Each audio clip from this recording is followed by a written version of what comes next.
واعتصموا بحبل الله جميعا ولا تفرقوا.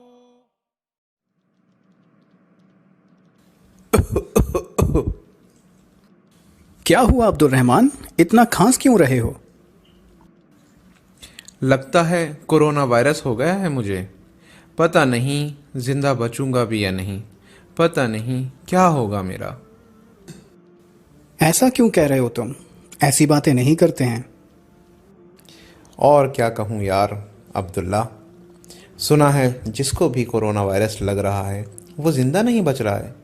یہ بہت خطرناک چیز ہے یار. میں تو بہت پریشان ہوں. ارے اس میں پریشان ہونے والی کیا بات ہے؟ اللہ پر یقین رکھو، کچھ نہیں ہوگا.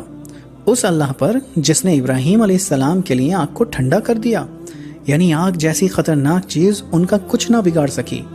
اس اللہ پر یقین رکھو جس نے موسیٰ علیہ السلام کے لیے سمندر میں راستہ بنا دیا، جس نے یونس علیہ السلام کو مچھلی کے پیٹ میں بھی زندہ رکھا. اس اللہ پر یقین رکھو عبد الرحمن، اور اتنی چھوٹی چھوٹی باتوں پر پریشان نہ ہو. صبر کرو. مسلمان کا کام مصیبت کے وقت صبر کرنا ہوتا ہے، نہ کہ پریشان ہونا. اللہ تعالیٰ نے قرآن مجید میں فرمایا ہے، سورہ بقرہ آیت نمبر 156، الذین اذا اصابتہم مصیبہ قالوا انا للہ و انا الیہ راجعون.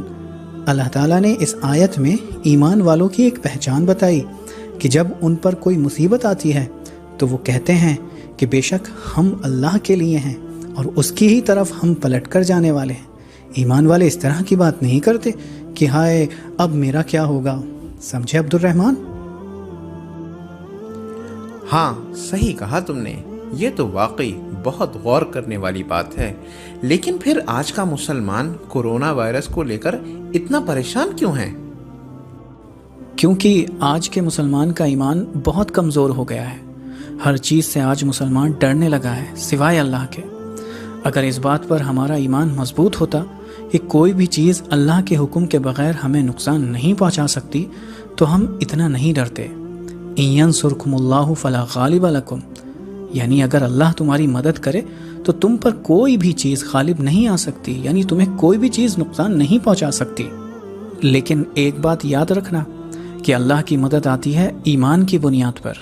سو ہمیں چاہیے کہ ہم اپنے ایمان کو مضبوط بنائیں، ہر معاملے میں اللہ کے پابند بن جائیں. پھر دیکھنا یہ کورونا وائرس جیسی چھوٹی چھوٹی چیزوں کا ڈر ہمارے دلوں سے کیسے نکل جائے گا. جزاک اللہ خیر عبداللہ.